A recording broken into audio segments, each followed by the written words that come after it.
I would like to begin by acknowledging that I am situated on the traditional territory of the neutral Anishinaabe and Haudenosaunee peoples.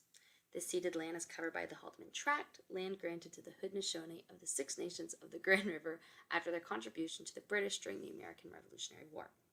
The Haldeman Tract runs 6 miles on both sides of the Grand River, and this river runs through what is now referred to as Waterloo, Ontario. This land is also covered by the Haldeman Treaty, which is what granted the Haldeman Tract to the Haudenosaunee, as well as the Between the Lakes Treaty from 1792 and the Simcoe Patent Treaty from 1793. The Between the Lakes Treaty is one of the treaties negotiated between 1781 and 1820 by the Mississaugas of the Credit, and the Simcoe Patent Treaty covers approximately 675,000 acres of land allocated in the Haldeman Treaty. In the past, many Indigenous peoples inhabited this land, and the most common dialect was an Ojibwe language called Anishinaabe. Currently, the closest Indigenous community to this land that we are inhabiting is the Six Nations of the Grand River, and we offer them our full respect. The hope is that during today's DWF session, we can respect the lands in which we inhabit, and we're able to learn and grow so that we can take further steps in our path towards reconciliation. As we gather today on these tree lands, we are called in solidarity with our Indigenous brothers and sisters to thank and respect them for being stewardships of this sacred land. Thank you. Wachia, everyone. Thank you for joining us. My name is Sabrina Antoinette, and I am the Education Programs Assistant at the Gord Downey and Cheney Wajak Fund. Inspired by Cheney's story and Gord's call to build a better Canada, we aim to build cultural understanding and create a path towards reconciliation between Indigenous and non-Indigenous peoples. It's great to be here during Secret Path Week for DWF Live with Stephanie Harpe. Stephanie Harpe is a proud member of Fort McKay First Nation, identifies as Cree, Dene, and Métis.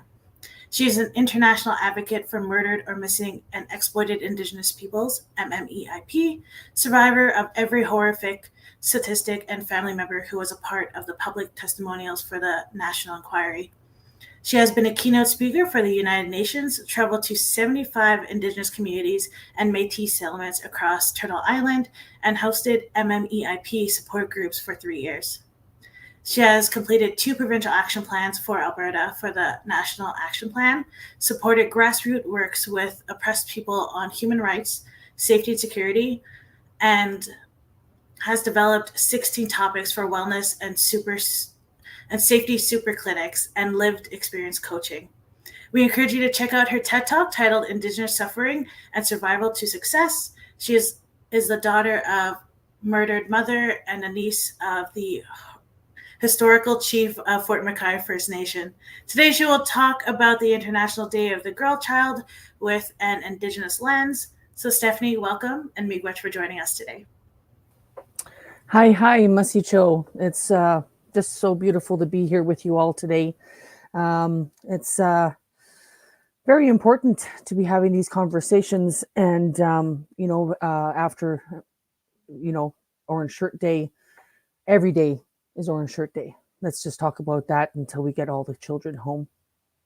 So my name is Stephanie Harpe. I am a international grassroots advocate, and I am at 85 First Nations now, and I'm at about 14 Métis settlements. I have just finished doing 2 provincial tours here in Alberta. One for the Métis Settlements Council to really work with the youth in safety.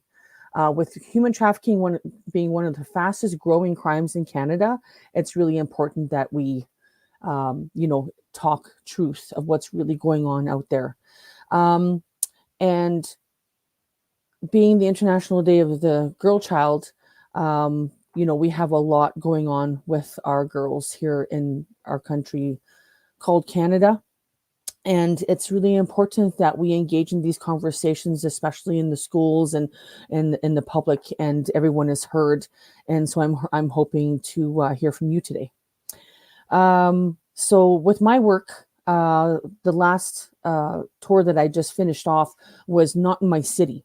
So not in my city, we went to every major town and city and small rural areas as well, just to know the amount of unsafety when it comes to people being aware of human trafficking.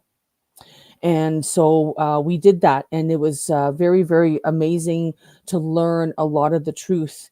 And it's really important that we share that with you here today. So when we want to address these things, International Day of the Child, the lens on Indigenous experiences is right now we're in the millennial scoop. So we have a lot of children being taken out of their homes and into the child welfare system. And it's like important to have the understanding that just because residential schools closed their doors in 1996, it is alive and well in other systems. Okay. So we want to make sure that you know of that truth. We have children being taken away even from uh, healthy, loving homes. Unfortunately, there is profit being made every time children are taken away, and things are not working very well between foster parents. They're treated very differently upon the different colors of their skin, unfortunately, here. And it's really sad that we have children who lose their lives in these situations and in these homes and experience an unsurmountable amount of abuse. And so it's important that we share that truth. Also, the other truth is a lot of our little girls don't know their uh, body boundaries and are not educated in what they need to protect and how sacred that they are, how beautiful that they are, how important that they are, and what a gift they are. And when we talk about International Day of the Girl Child, we talk about also the Missing Children's Act, and what is being done to find missing children. Okay, this is really, really important to talk about because the Missing Children Society of Canada is not getting the help or support or funding that they need, even though they have. If you go online to missingchildrensociety.ca and you go to Rescue app, Rescue without an E, there is an app that has brought 2,800 missing children home, and we still can't find any of the funding to be supported. And we had a big shout out to WestJet for flying us all over the country to find that funding for free, and still haven't found it. So again, barriers, again, walls being put up and preventative to things that actually do work. So this is really important that we talk about these truths. How I came to be working with the Missing Children Society of Canada is when Frank Young was missing out of Saskatchewan, and he wasn't elevated in the spaces where he should have been elevated, and unfortunately he never made it home. So that matters. But when leaders of a province won't even go to the kitchen table of the mother because she's Indigenous, it's really hurtful. It's very hurtful. So we still talk about that. I also want to talk about Tina Fontaine. So Tina Fontaine was with Children's Services and was put in a hotel room all by herself. And when they found her, her killer was not held accountable. So we have to talk about these things because this is really happening. It's affecting our people. It's affecting all Canadians. And that has to do with the legal system and media when, these kinds of people are charged and they're not, the crime doesn't, match with the time served and time needed to rehabilitate some of these people. Instead of locking them up like an animal and releasing them like an animal, we are seeing the repercussions. And now, ever since COVID and pandemic, it's been really hard on everybody because a lot of people are getting very desperate. And so our homeless population has gone up 3 times over here. And so when the daytime funding has been pulled and there's a lot of spaces for them to go and they can't sleep or camp on their own land, that's an issue. So, I'm doing as much work as I can. I go to a lot of the First Nations and the Métis settlements. I also do training for industry. I've trained the Nurses Union of Alberta. I have trained police and RCMP, and certain levels of human trafficking initiatives, missing children initiatives, and it's really important to be in these colonial spaces. But these are also the colonial spaces that do prevention and fixing things. And unfortunately, when you don't fix something, there's still a profit going on upon the suffering. And so it's really important to talk about these things so that once you know the truth, you can truly make change. So this kind of work has been very, very challenging, very, very difficult, but we go boots on the ground. We try to protect everybody as much as we can. We try to inform them of their safety issues. So right now, with human trafficking being one of the fastest growing crimes in Canada, we have a lot of missing people, but a lot of missing children.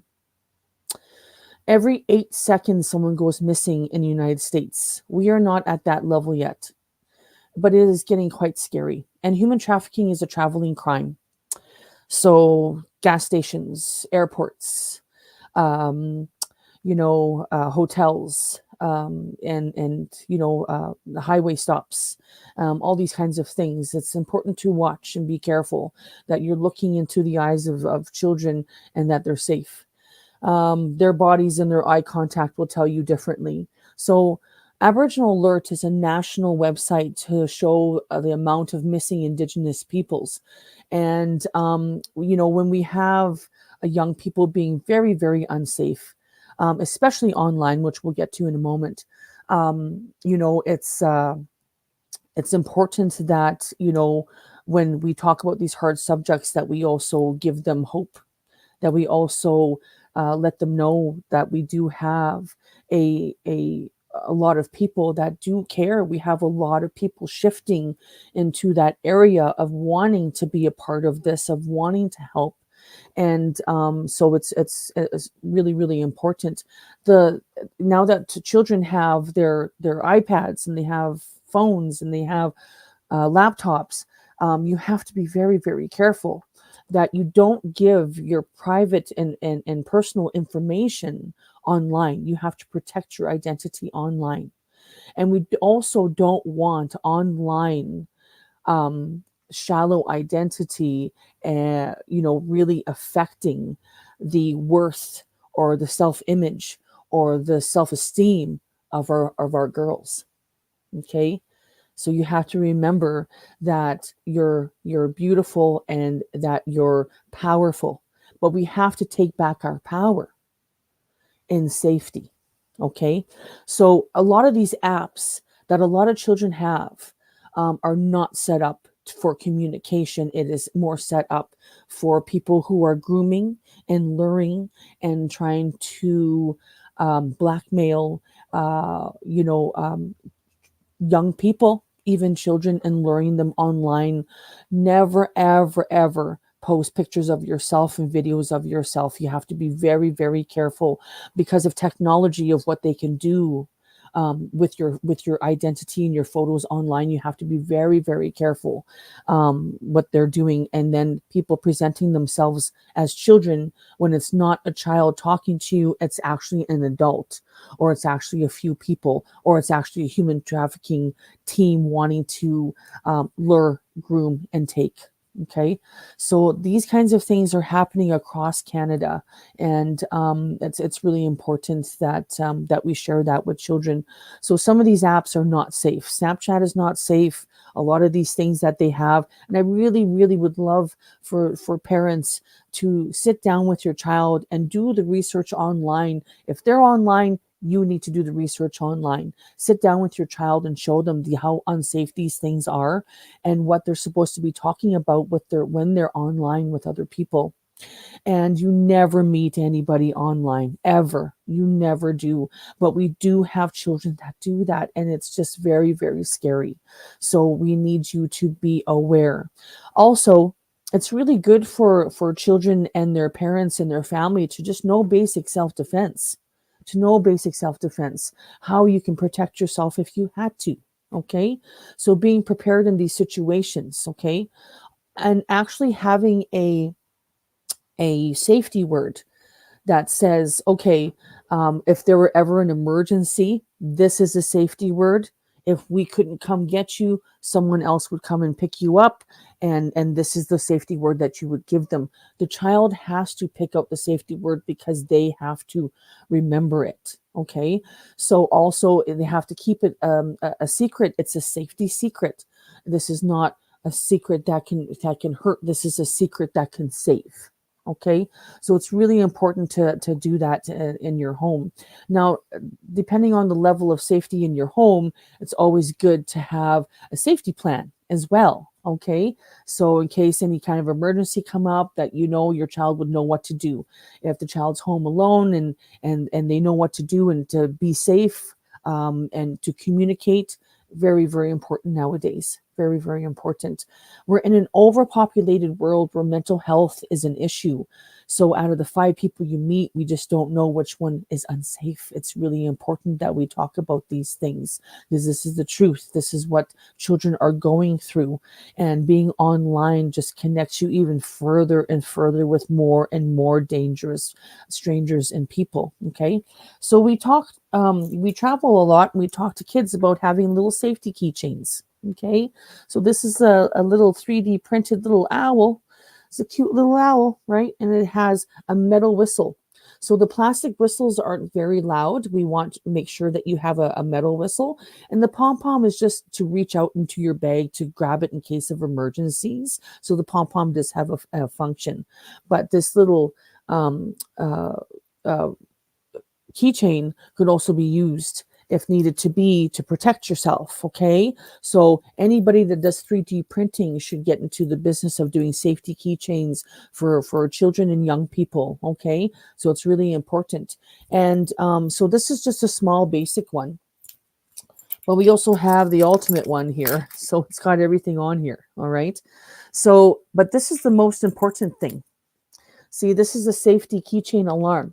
Okay, so if something were to happen and, I'm being followed or I'm being grabbed or I'm being catcalled or if I'm being, I feel like I'm unsafe, you pull this lever, which I will not pull because it's very, very loud, but it echoes and it's really high pitched and it alerts the whole radius of where you are. So I highly suggest that you go online and you get your safety keychain and customize your own. Okay, so I really love this to have for all peoples, especially our girls. Okay, we can have a little fun with it. You can have these ones that have designs and all that kind of stuff.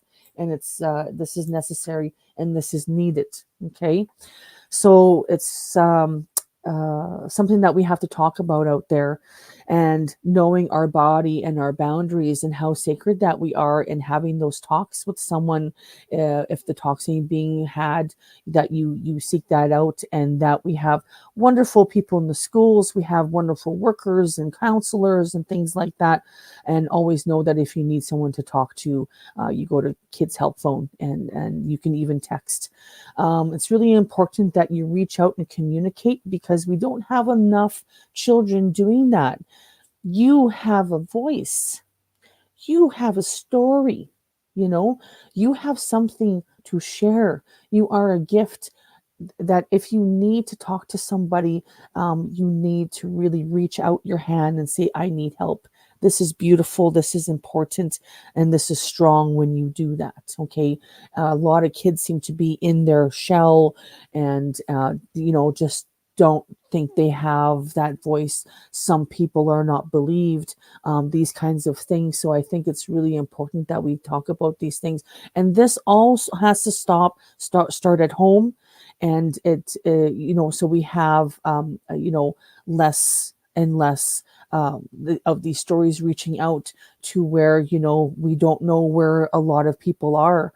And for example, if my young son wasn't being safe online, I took him to aboriginalalert.ca and I just showed him how many young people were missing and how that had to do with online engagements and online meeting, and going into private areas with people. You have to be very, very aware. Very, very aware. You can also do self-defense, basic self-defense online for free on YouTube. We're in the age of YouTube. We got many teachers on there, and that's something that we really appreciate that if you did that. It would just make everyone more safer. So it's really important to talk about, some of the changes that are happening, because I have been elevated into spaces and speaking and training in spaces I never thought I would be. I'm really, really happy that a lot of these colonial spaces have opened themselves to me. So this is a great start. And I'm really appreciative of some of the initiatives that I have been a part of. So some of those child initiatives, I work with the YWCA and Camp Yowokas. So thank you to Indigenous Affairs. We got some of the funding. So we were holding healing camps. It was called Healing Haven Camp. And one of our first camps that we did were for children who had a murdered or missing parent. And it was a beautiful, beautiful, powerful healing gathering that we will never forget. We will never forget. And we've been helping families for years now. And so we've been helping many of them all over Alberta. And so this is one of the beautiful initiatives that I'm really proud of, that I love very dearly. And I just wanted to show you this as well. So I've been gifted a lot of medicines from all over Canada, and like some of these stones, some of this medicine, some of this tobacco were given to me from children from across our country. It's very beautiful and very special to me. So I just wanted to share that with you guys. Yeah. So it's powerful, and it's in my room. So, some of these things that we're talking about, yes, we do have preventative areas. And the reason why they don't want to fix some of these things is because they profit off of it. So we want to make sure that we keep addressing, and that we keep people alert, and we keep people aware. So also, when your kids are out and about, don't have two earbuds in. It's not a safe thing. I see it all the time where they're walking around, they're just on their phones, or they're on public transportation and they're just on their phones. So it's important to be aware and look around and just be aware of your surroundings. Really, really important. So, I just did a project with a friend of mine, Maria Dunn. So she just won her Juno last year. She's a staple in the folk music area of Canada. And we met through doing an honor on the river that was dedicated to my aunt, Dorothy MacDonald, who is a historical chief of Canada. And that's how we met. And through that connection, we wanted to write a song together and about what we're talking about today. And we just finished the song. We have a video coming out, so I just want you guys to be aware that we have a song called "Strong the River Flows" that'll be released here worldwide here really, really soon. And I just wanted to there's a part in there where we speak about children. So I'd love to, share that with you. So this part in the song. I see each child in a loving home, their culture so alive. Support to solve their problems, help their family thrive. A child's laughter echoes hope, freedom, joy, and light. So that verse was really dear to us. And the song came about from a poem that I wrote. And one of my first number one singles in Canada was a poem that I turned into a song. So really excited to have this song come out to you, because it says everything that we want to say. We're talking about everything that is going on right now. And, these kinds of topics and these kinds of things are very, very important, because it unites us, it educates us, and we have a better understanding. Now, when we talk about the highest rates, it's Indigenous people that are highly, highly targeted. But it comes to missing children, it's everyone. It's all of us. Even though we are the highest rate, it's a lot of children going missing. So I want parents and community to really talk to their children about safety. Create your own safety keychains, do that kind of things. It's so important. And every day is Orange Shirt Day. Every child matters. Every day is Orange Shirt Day. So we're at over 10,000 children, and I am a residential school survivor. And, I got the help and healing that I needed. I communicated. I held on to hope. I looked for love. I looked for safety. When I found good people, I kept them near me. Okay.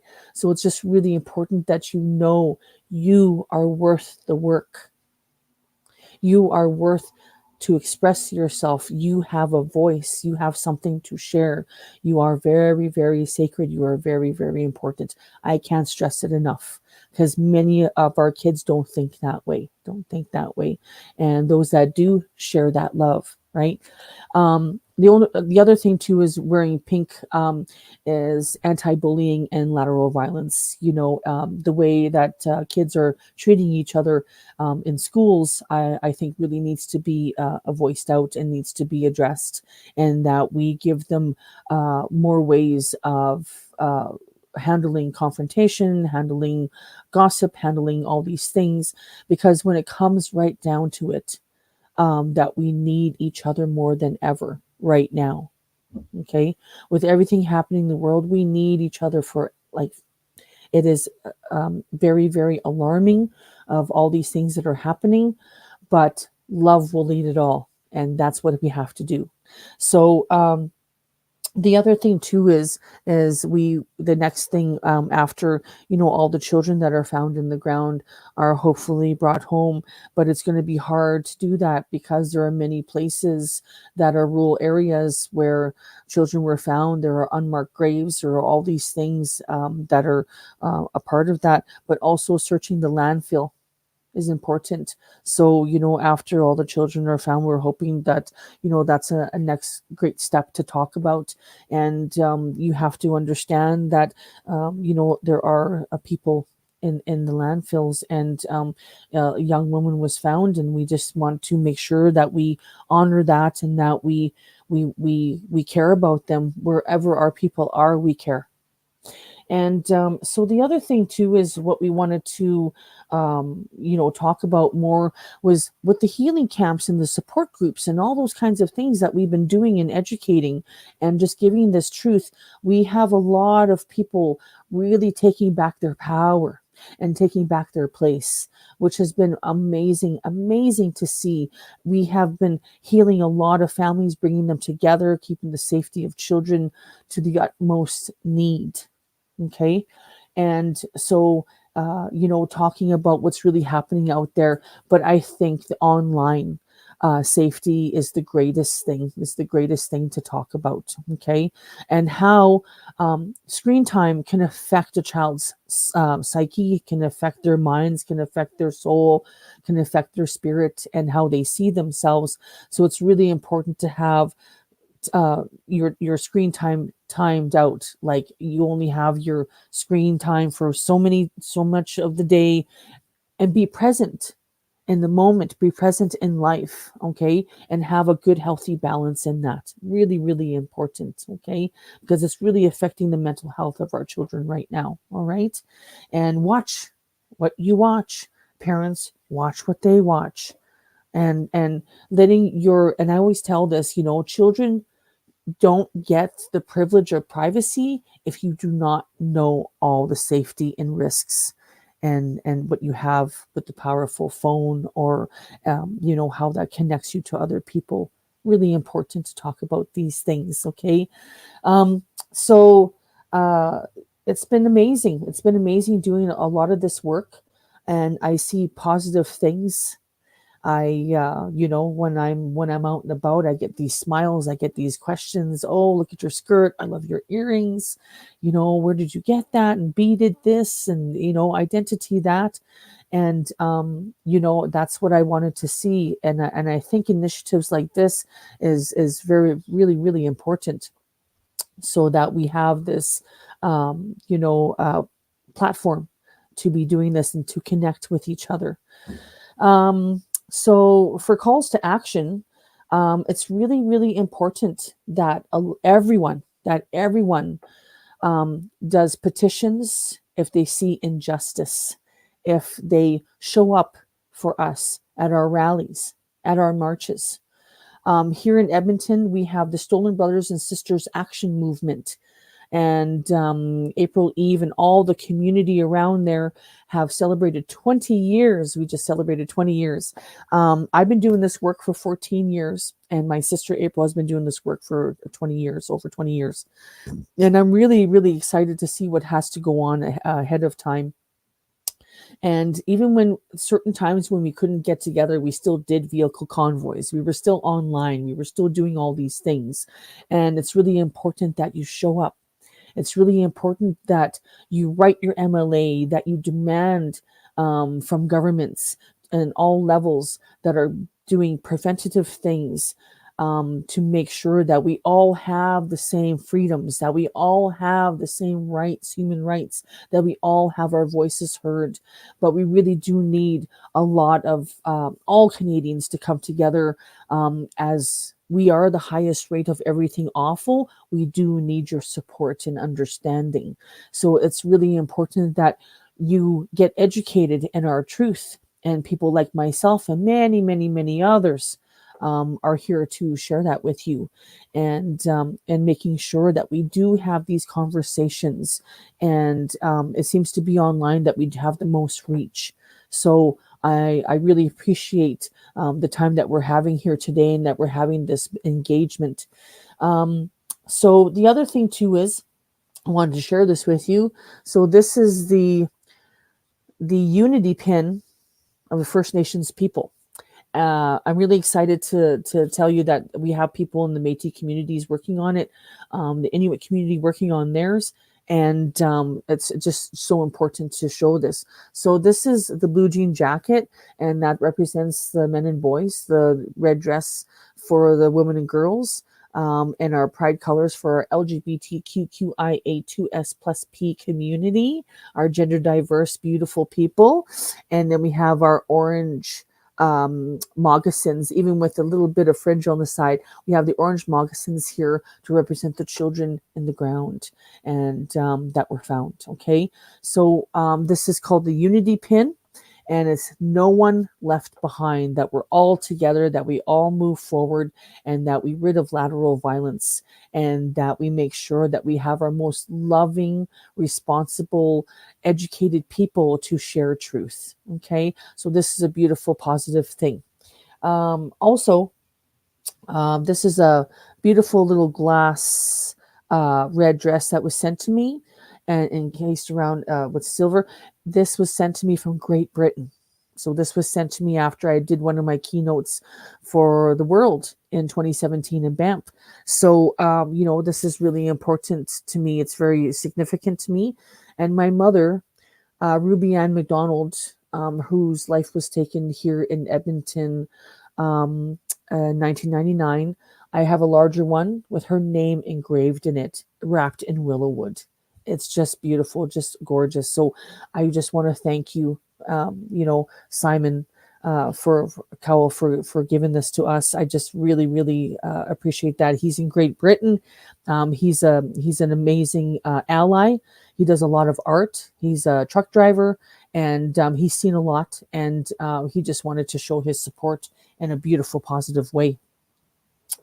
So, that's what I wanted to share with you all today, and that we have to come up with our own action plans, because everywhere in Canada is different things going on. So if you can come up with your own action plan, with your own rally, with your own walk, with your own awareness, with your own t-shirts, advertising ideas, right? Using film to do things like that, using visuals, art, all kinds of art, music especially, to express yourself and to say everything that you needed to say. Because I got to tell you something, My friend Murray Sinclair always said it's going to be the artists that are going to share a lot of truth when everyone else will be restricted. Okay.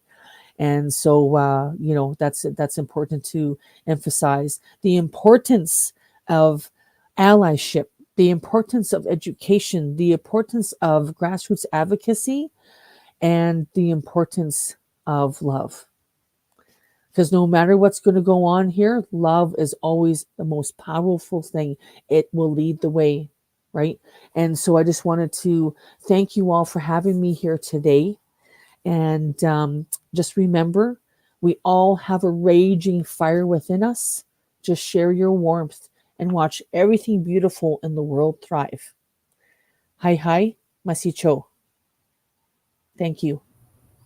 Thank you, Stephanie, for sharing and for all your recommendations. As an auntie, I for sure will be passing those along to my nieces. So we're just going to quickly jump into a Q&A. So our first question is, can you tell us more about the traditional roles of girls and children in your community? Well, the traditional roles is that we're getting back our tradition now. It's some of the areas have been colonized for many, many, many years, and we're starting to have that balance of belief. And so I have beautiful, beautiful people and staff and family support that I work for and that I work with. Just amazing people that care about their people, community, and their children. We have a beautiful new school, wonderful programming. And so, for example, one of the things that we're about to do is to write a song with all the children in the school.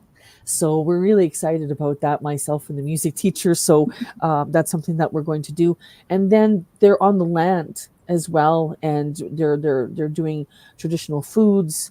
They're making ribbon skirts. At the end of the month, we're making rabbit mittens. We're doing all these more traditional things. And I think it's just a beautiful thing to see that they have their identity, that they have their history, and that they're rich in their bloodline. Yeah. And they're learning all of these traditions too. Yes. Really a And beautiful. their language. And Yeah. their language. It's rampant throughout the school. It's just a beautiful thing to hear the little ones speak their language. So it's pretty beautiful, very powerful. Yeah, for sure. So our next question is, can you provide examples of successful community-led initiatives that have improved the situation for Indigenous girls and children? Yes. So YWCA and I have done beautiful, beautiful programming, many, many camps. I've been given a free area of support, and so we're going to be doing some support groups. And I think just doing support groups and having people being heard and having them being brought together is just so important. And talking to different schools about what their needs are with their kids, what they're going through. Like I said, different areas, different needs, different ages, different education. So we have to age, like there's a lot of truth that we have to share that's uncomfortable, and that, but we have to share it for the safety. So we can age appropriate a lot of this information. But just going out there to the nations and speaking to the youth, I've done that for a long, long time. And to see how they walk into the room, then get the truth, get what they need to do. You should see how they walk in, the difference of when they walk in to when they walk out. Their head's a little higher, they're more confident, they ask, more questions, they're just more engaged. And, we have to really tell them how important they are, and that they do have a voice. Children need to be reminded of that they have a voice, and they have to tell. If something is happening to them, they have to tell someone until they're safe, until they get the help that they need. And it's so unfortunate that a lot of children are in this shell, especially Indigenous children who have experienced this trauma. But we talk about trauma, but what about the true human spirit? That's the most powerful thing that can overcome that. Healing, speaking, So there's many different initiatives, and also we have great programming with other organizations that are teaching powwow dancing, teaching girls fancy dancing, all this kind of stuff. It's just beautiful, and seeing more of that traditional initiative to their identity, which connects them more to their spirit. Yeah, for sure. So we are going to ask one more question, and then we will wrap up. But our last question is, the 2024 International Day of the Girl Child theme is Girls' Vision for the Future. What is your vision for the future of Indigenous girls and children? My vision for Indigenous girls and children would be that they all have the same kind of truth, safety, and training, and wellness and self-esteem teachings that are continuous. It's really important that it has to be built by a community.